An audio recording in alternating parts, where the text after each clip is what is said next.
আসসালামু আলাইকুম। আমি মোহাম্মদ শাকিল রহমান, প্রভাষক, হিসাব বিজ্ঞান বিভাগ, রুকনউদ্দিন মোল্লা গার্লস ডিগ্রি কলেজ। আজকে আমার ইউটিউব চ্যানেলের ক্লাসের সাবজেক্ট হচ্ছে উচ্চ মাধ্যমিক হিসাব বিজ্ঞান দ্বিতীয় পত্র। আজকে আমরা উচ্চ মাধ্যমিক হিসাব বিজ্ঞান দ্বিতীয় পত্রের কুমিল্লা বোর্ড 2024-এর অবজেক্টিভ বোর্ড কোশ্চেন আলোচনা করতে যাচ্ছি। তোমরা কোশ্চেনটা শো করি ডিসপ্লেতে। মেবি শো হয়ে গেছে। কোশ্চেন পড়া শুরু করি। অংশীদারি কারবারের মূল ভিত্তি। অংশীদারি কারবারের মূল ভিত্তি চুক্তি। অংশীদারি কারবারের মূল ভিত্তি চুক্তি। অংশীদার ব্যবসায় কত সালে আইন অনুযায়ী পরিচালিত? 1332।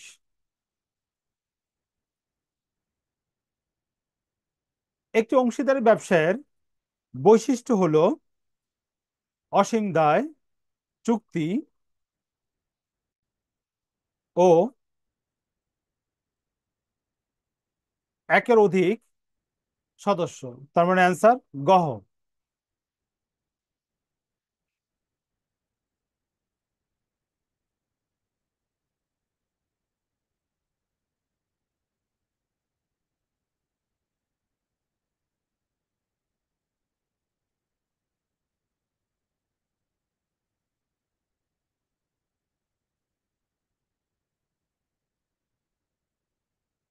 আমাদের পরবর্তী কোশ্চেন হইতেছে এখানে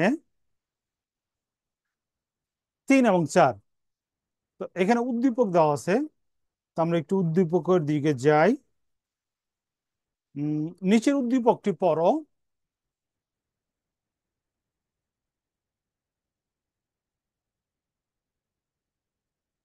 নিচের উদ্দীপকটি পড়ো, 4 এবং 5 নম্বর প্রশ্নের উত্তর দাও। সজল, জুয়েল, শফিক তিনজন। সজল, জুয়েল, শফিক একটি অংশীদার ব্যবসায় তিনজন অংশীদার। সজল প্রত্যেক মাসের শুরুতে 5,000 টাকা, জুয়েল প্রত্যেক মাসে মাঝামাঝি জুয়েল প্রত্যেক মাসে মাঝামাঝি 900 টাকা, শফিক প্রত্যেক মাসের শেষে 1,200 টাকা করে উত্তোলন করেন। কোশ্চেন, অংশীদারদের বাৎসরিক মোট উত্তোলনের পরিমাণ কত? 31,200। তো আমরা এটা ব্যাখ্যাতে একটু বোর্ডে চলে যাই।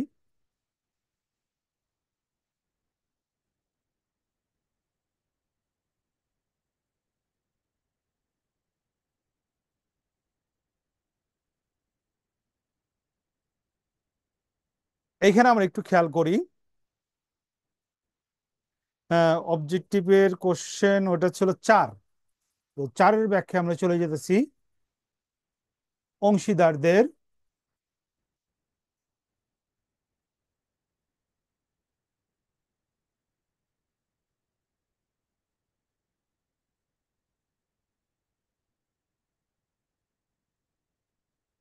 অংশীদারদের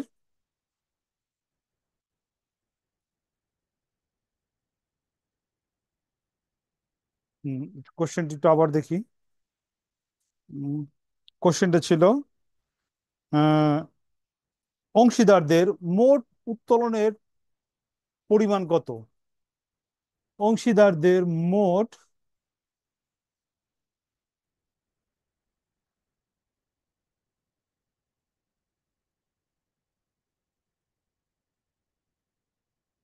উত্তোলনের পরিমাণ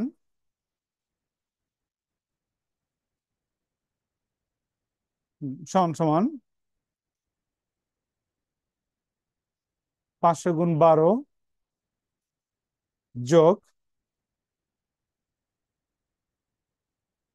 900 × 12 যোগ 1,200 × 12। এগুলো যদি টোটাল গুণ করে যোগ করি আমরা, যোগ করলে যোগ ফল আসতেছে 31,200 টাকা। অর্থাৎ অংশীদারদের মোট উত্তোলনের পরিমাণ হইল 31,200।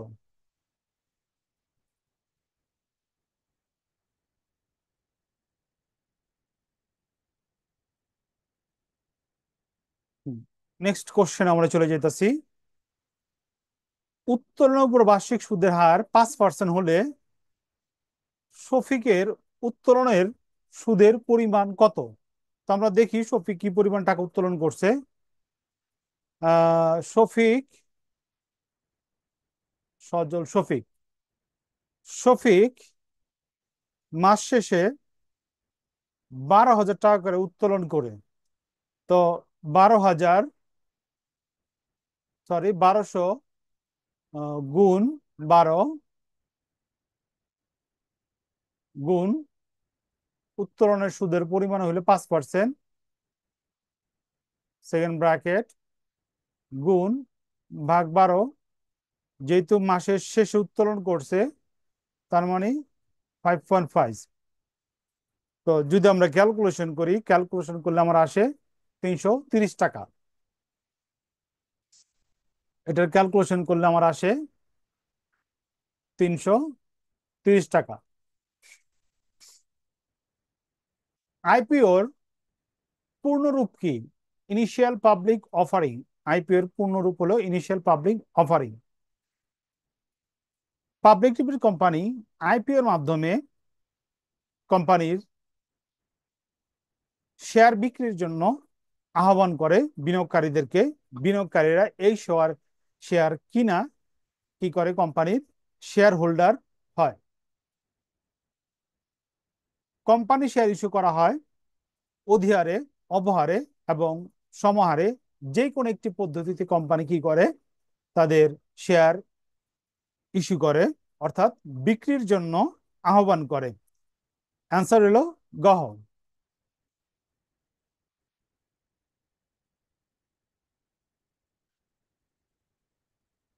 নিচের উদ্দীপকটি পড়ে 8 এবং 9 নম্বর প্রশ্নের উত্তর দাও।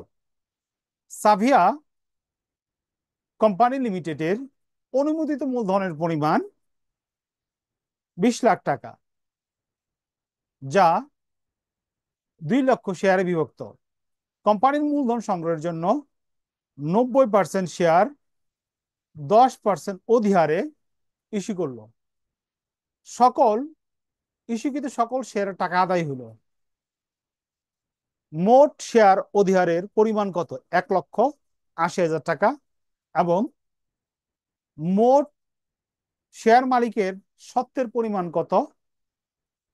19,80,000 টাকা। তো আমরা বোর্ডে চলে যাই 8 এবং 9 নম্বর ব্যাখ্যায়।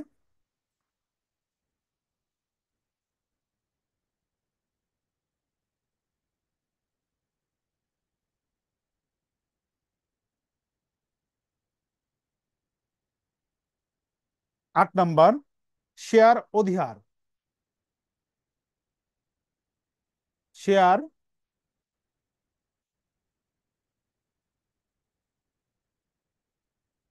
অধিহার সমান সমান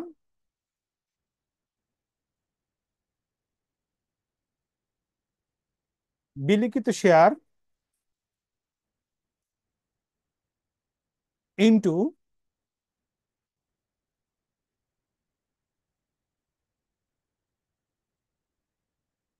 শেয়ার প্রতি অধিহার।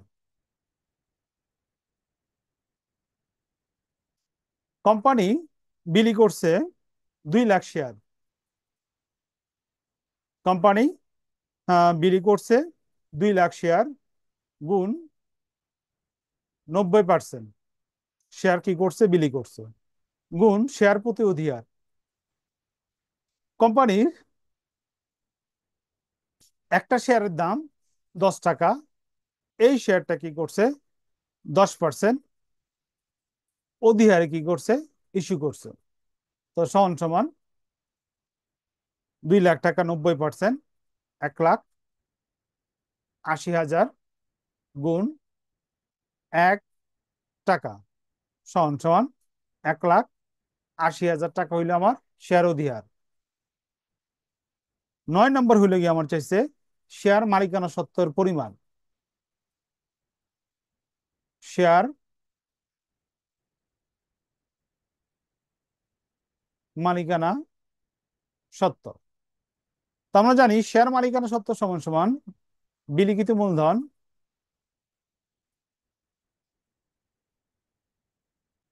বিলিখিত মূলধন যোগ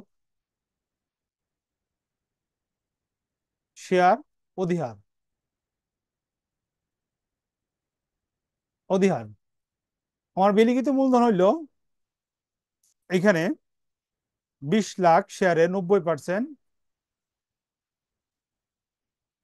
20 লাখ শেয়ারের 90% কি করছে আমি ইস্যু করছি, প্লাস আমার শেয়ার অধিহার হইলো 1,80,000। তো এখানে ক্যালকুলেশন করলে আমার হয় 19,80,000। 19,80,000। তো আমরা চলে যাই কোশ্চেন আবার।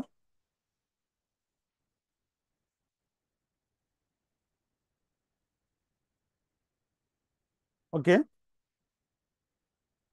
আমাদের নেক্সট কোশ্চেন, যৌথ মূলধনী কোম্পানির মূলধন সংগ্রহের প্রধান উৎস কোনটি?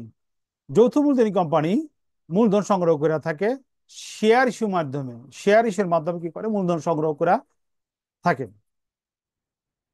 অনুপার্জিত আয় প্রতিষ্ঠানের জন্য দায়। আবার আমরা বলি যে সকল আয় প্রতিষ্ঠানে অর্জিত হয়েছে কিন্তু সেবা প্রদান করা হয়নি তাকে কি বলা হয়? অনুপার্জিত আয়। অনুপার্জিত আয় হইল প্রতিষ্ঠানের জন্য দায় যখন নাকি অনুপার্জিত আয় অর্জিত হইব তখন সেটা আয় হিসেবে গণ্য হইব, সেবা আয় হিসেবে। আচ্ছা, নেক্সট কোশ্চেন আমরা চলে যাই। বিজ্ঞাপন 40,000 টাকা, বিনামূল্যে পণ্য বিতরণ 20,000 টাকা, টোটাল বিজ্ঞাপন হইলে আমার 60,000 টাকা।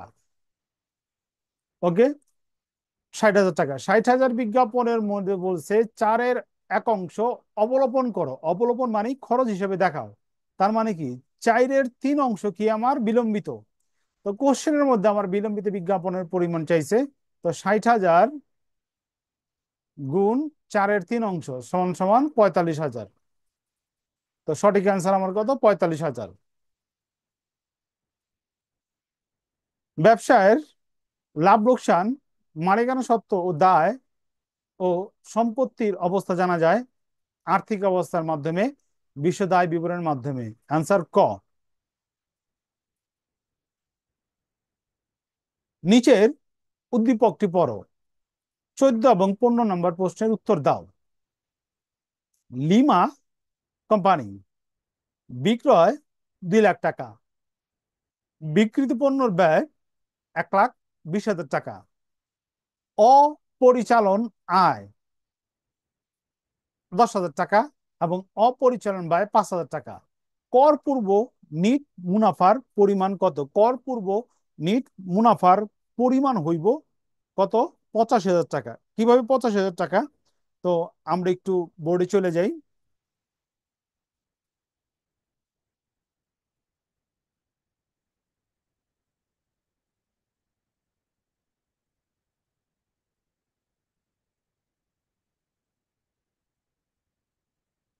এটা হলো আমাদের 15 নম্বর।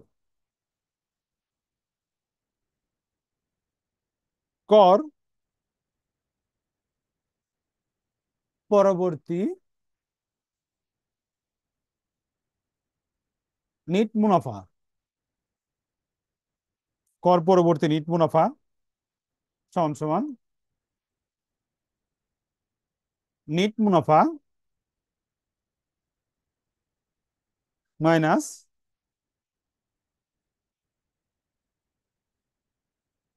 আয়কর। নিট মুনাফা মাইনাস আয়কর। আমার নিট মুনাফা দেওয়া আছে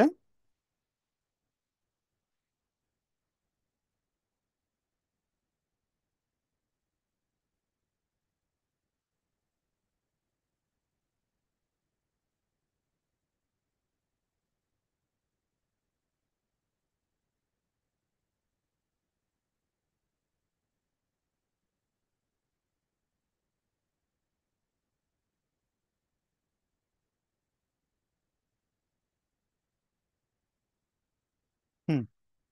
তো এখানে আমার কর পরবর্তী এখানে আমি সূত্রটা একটু ভুল লিখছি।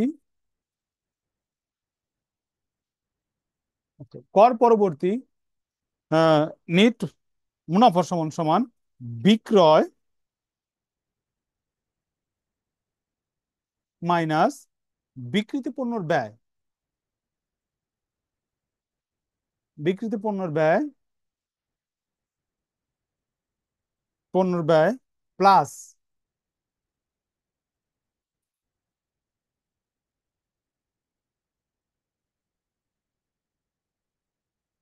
অপরিচালন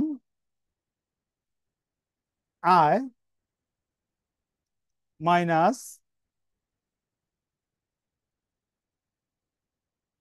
অপরিচালন ব্যয়। তো সমান সমান বিক্রয় আমার দেওয়া আছে 2 লক্ষ টাকা, মাইনাস বিক্রিত পণ্যের ব্যয় দেওয়া আছে 1,20,000 টাকা, প্লাস অপরিচালন আয় দেওয়া আছে 10,000 টাকা, মাইনাস অপরিচালন ব্যয় দেওয়া আছে 5,000 টাকা কোশ্চেনে। ওকে, আমরা যোগ বিয়োগ করি। যোগ বিয়োগ করলে আমার এখানে আছে 85,000 টাকা। তার মানে কি আমার কর পরবর্তী নিট মুনাফা, সরি কর পূর্ব নিট মুনাফা আমার এখানে হইতেছে 85,000 টাকা। কর পূর্ব নিট মুনাফা হইতেছে আমার কত? 85,000 টাকা। এটা হলো 14 নম্বর, সরি এটা হলো 14 নম্বর। ওকে, এখন আমরা 15 নম্বরে চলে যেতেছি। 15 নম্বরে বলছে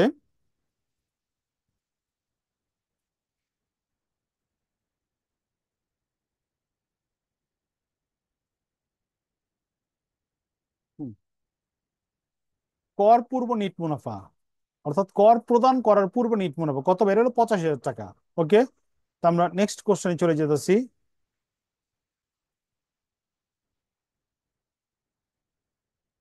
কর পরবর্তী, আচ্ছা, আয়করের হার 30% হলে কর পরবর্তী নিট মুনাফা কত? কর পরবর্তী নিট মুনাফা 59,500। কিভাবে আমরা দেখাইতেছি? কর পরবর্তী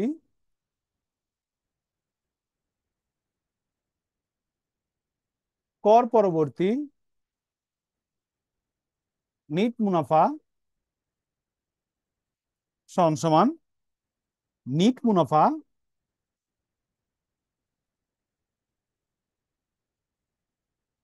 মাইনাস আয়কর। আমার নিট মুনাফা হয়েছে কত? 85,000 টাকা, মাইনাস 85,000 গুণ 30%। 30% ক্যালকুলেশন করলে আমার রেজাল্ট আসে 59,500। তার মানে আমার আয়করের হার 30% হইলে কর পরবর্তী নিট মুনাফা হইব 59,500।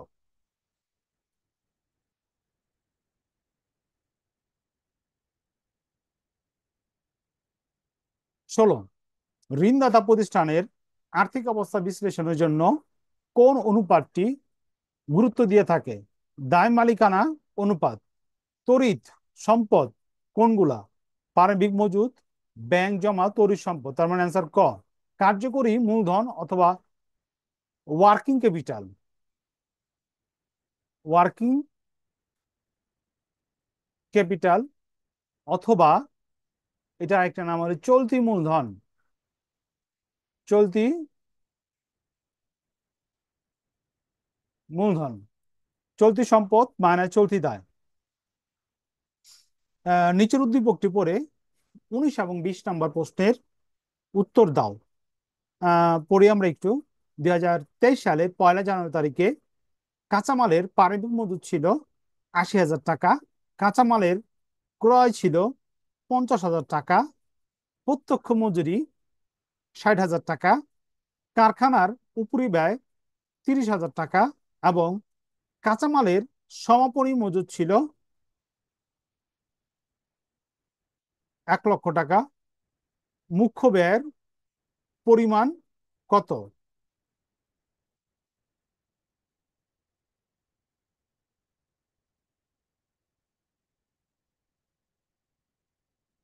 মুখ্য ব্যয়ের পরিমাণ কত?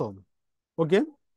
তো আমরা জানি মুখ্য ব্যয় সমান সমান প্রারম্ভিক মজুদ যোগ কাঁচামাল ক্রয় মাইনাস সমাপনী মজুদ মাইনাস সমাপনী মজুদ যোগ প্রত্যক্ষ কাঁচামাল। অর্থাৎ এইটা এইটা এইটা যোগ করে এটা বিয়োগ দিলে আমার এখানে হইতেছে 1,80,000 মুখ্য ব্যয়। প্রত্যক্ষ মজুরির উপর কারখানার উপর ব্যয় শতকরা হার কত? 50%। তো আমরা দেখি এখানে প্রত্যক্ষ মজুরি আছে কত? 60,000। আর কারখানার উপরে ব্যয় আছে 30,000। ঠিক আছে। তো এখানে সূত্র হইব এইটার অ্যান্সার হইব 30,000 60,000 গুণ 100 সমান সমান 50%। অর্থাৎ যদি প্রত্যক্ষ মজুরির উপর কারখানার উপরি ব্যয় এরকম চায়, তো এই ক্ষেত্রে প্রথম যে অংশটা থাকবো এই অংশটা উপরে দেখাইতে হইব, এবং নিচ পরবর্তী যে অংশটা হইব প্রথম যে অংশটা থাকবো এই অংশটা উপরে দেখাইতে হইব, এবং পরবর্তী অংশটা কি হইব নিচে দেখাইতে হইব গুণ 100। রেজাল্ট হইব যেটা সেটা অ্যান্সার। ওকে। উৎপাদনের পরোক্ষ কাঁচামাল পরোক্ষ মজুরি ও অন্যান্য পরোক্ষ খরচ যোগ করলে কি হয়? কারখানা উপরি ব্যয়। নিচের কোনটি কর্মচারীদের উপার্জনের অংশ? শিক্ষা সহায়ক ভাতা। বিন কার্ডে উল্লেখ থাকে মালের আগমন মালের নির্গমন, বিন কার্ডে উল্লেখ থাকে। তো আমরা চলে যেতেছি আমাদের পরবর্তী কোশ্চেনে। আমাদের পরবর্তী কোশ্চেন হলো গিয়া, তো কোশ্চেনটা আমরা একটু পড়ি। লাবণী ট্রেডার্স 2023 সালের জানুয়ারি কয়েকটি লেনদেন লেনদেন না লেনদেন নিম্নরূপ হইল। জানুয়ারি 1 তারিখে মজুত পণ্য ছিল প্রারম্ভিক 1500 একক 10 টাকা দর। 15 তারিখ ক্রয় করা হয়েছে 1,000 একক 20 টাকা দর।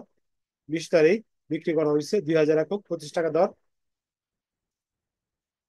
31 তারিখ ক্রয় করা হয়েছে 500 একক 15 টাকা দর। তো এখানে পিপি পদ্ধতিতে সমাপনী মজুত পণ্য মূল্য কত? সমাপনী মজুত পণ্য মূল্য হইব 17,500 টাকা, এবং ভারযুক্ত গড় পদ্ধতিতে বিক্রিত পণ্যের ব্যয় কত হইব? 28,000 টাকা। তো এখন আমরা 24 এবং 25-এর কিভাবে হইলো এটা আমরা বোর্ডের মাধ্যমে দেখাইতেছি ব্যাখ্যাটা।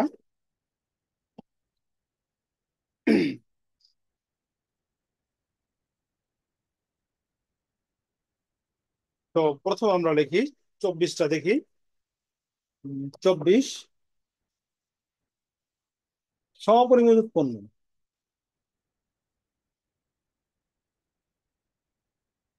সমাপনী মজুত পণ্য সমান সমান প্রারম্ভিক মজুত যোগ ক্রয় বা বিক্রয় যোগ ক্রয়। ক্রয়গুলো একসাথে লিখতে পারি, যেহেতু প্রশ্নের মধ্যে আছে সেই জন্য এখানে একটু সাজায় লিখলাম ঠিক ওইভাবে। তো প্রারম্ভিক মজুত আছে এখানে আমার 1500 একক 10 টাকা রেট, যোগ ক্রয় আছে আমার 1,000 একক 20 টাকা রেট। এখানে আমি একটু বইলা লই। আমি এখানে অঙ্কটা করতেছি ফিফো পদ্ধতিতে। ফিফো পদ্ধতিতে নিয়ম হইলো গিয়া ফার্স্ট ইন ফার্স্ট আউট। এখন আমি কি করি? সেল করছি। সেল করছি কত? 2,000 একক।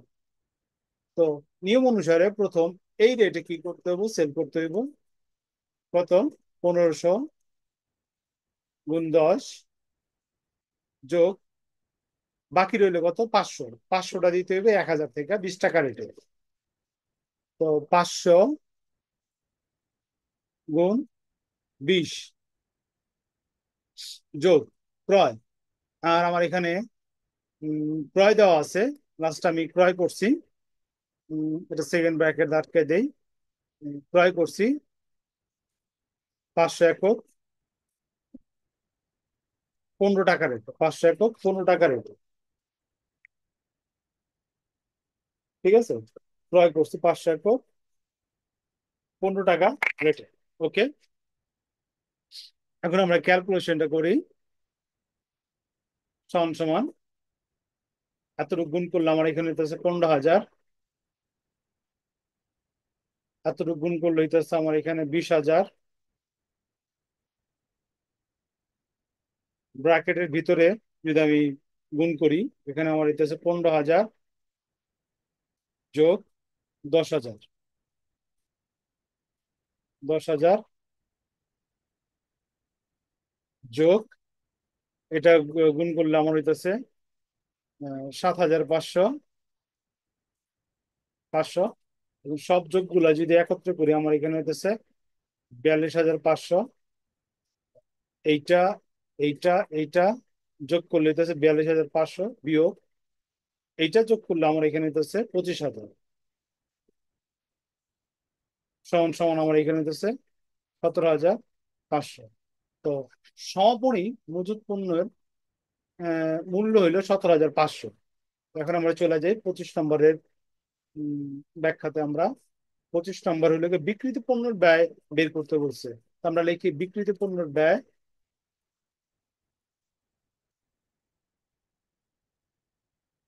বিক্রিত পণ্যের ব্যয়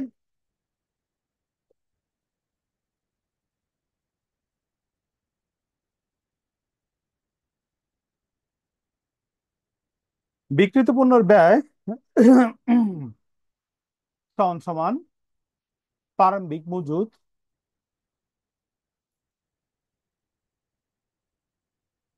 প্রারম্ভিক মজুত যোগ মোট ক্রয়, মোট ক্রয় মাইনাস সমাপনী মজুত,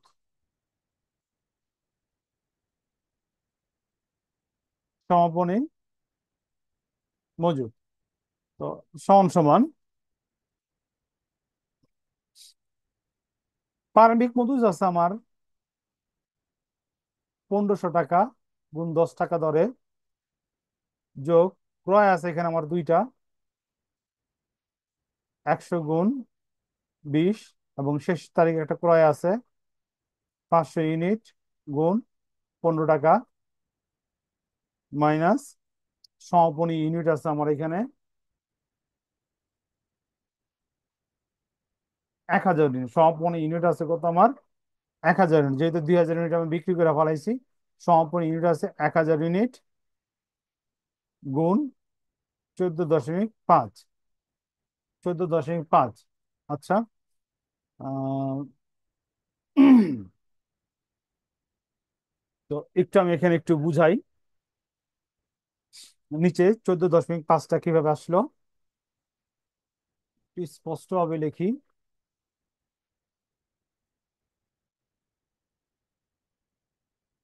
14.5। ওকে, 14.5টা কিভাবে আসলো আমি একটু দেখাই। তো ভারযুক্ত গড় পদ্ধতিতে বিক্রিত পণ্যের ব্যয় নির্ণয় করতে বলছে। তো এখানে প্রথমে আমার ছিল 1,500 ইউনিট,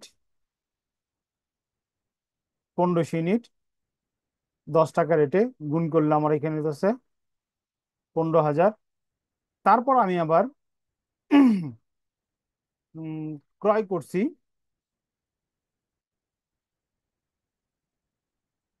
হুম তারপর আমি আবার ক্রয় করছি 1,000 ইউনিট। 1,000 ইউনিট যদি ক্রয় করি ভারযুক্ত গড় পদ্ধতিতে, ইউনিট হইব 25,000 টাকা এবং রেট হইব 14 টাকা, 14 টাকা। এবং দুইটা যদি আমি যোগ করি 15,000 আর 20,000, দুইটা যদি আমি যোগ করি, যোগ করলে আমার এখানে হইতাছে 25,000। এখানে কত হইতাছে? 25,000। তারপরে যে আমি সেল দিয়ে দেই, তারপরে যে আমি সেল দিয়ে দেই, এখান থেকে আমি 2,000 ইউনিট ঠিক আছে, 2000 ইউনিট সেল দেবো 14 টাকা রেটেই। তো 2000 ইউনিট 14 টাকা রেট আমি যদি সেল দিয়ে দেই এখানে, এখানে আমার থাকবে হলো 500 ইউনিট 14 টাকা রেটে, 500 ইউনিট 14 টাকা রেটে কত, 7,000 টাকা। তারপরে আমি আবার ক্রয় করছি কত, 500 ইউনিট ক্রয় করছি কত, 500 ইউনিট। তো লাস্টে আমার কত হয়, 1000 ইউনিট ক্রয় করছি আমি 15 টাকা রেটে। তো ভার্জিত গড় পদ্ধতিতে দুইটা রেট যোগ কইরা গড় করতে হয়। গড় করলে এখানে আমার হইতেছে 14.5, কত, 75,000, 14,75,000। তো এইখান থেকে এইভাবে কি করা হইলো, এই 14.5 কি করা হয়েছে, নেওয়া হয়েছে। ঠিক আছে, 14.5টা কি হয়েছে এখানে নেওয়া হয়েছে। ওকে। তো এখানে আমি আবার চলে যাই আমার মূল অঙ্কে। উম গুণ করলে এখানে আমার হইতেছে 15,000 টাকা, যোগ এটা গুণ করলে আমার এখানে হইতেছে 20,000 টাকা, যোগ এটা গুণ করলে হইতেছে 7,500 টাকা, বিয়োগ এই দুইটা গুণ করলে আমার হইতেছে 14,500 টাকা।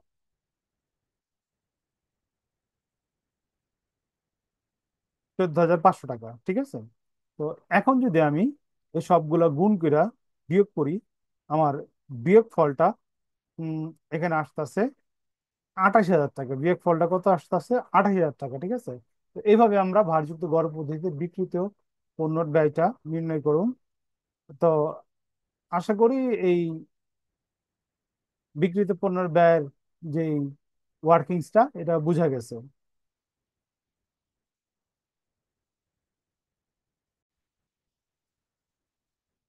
সমাপনী মজুত পণ্যের মূল্য বেশি মূল্যায়ন হলে কি হইব, মোট লাভ বৃদ্ধি পাইব এবং বিক্রিত পণ্যের ব্যয় কি হইব, হ্রাস হইব। অ্যান্সার কত, 3। একজন শ্রমিক স্বাভাবিক মজুরি ঘন্টা প্রতি 20 টাকা, সাপ্তাহিক কর্মঘন্টা 48 ঘন্টা, ওভারটাইম মূল মজুরি দ্বিগুণ, সাপ্তাহিক, মুছে দেয় এখানে,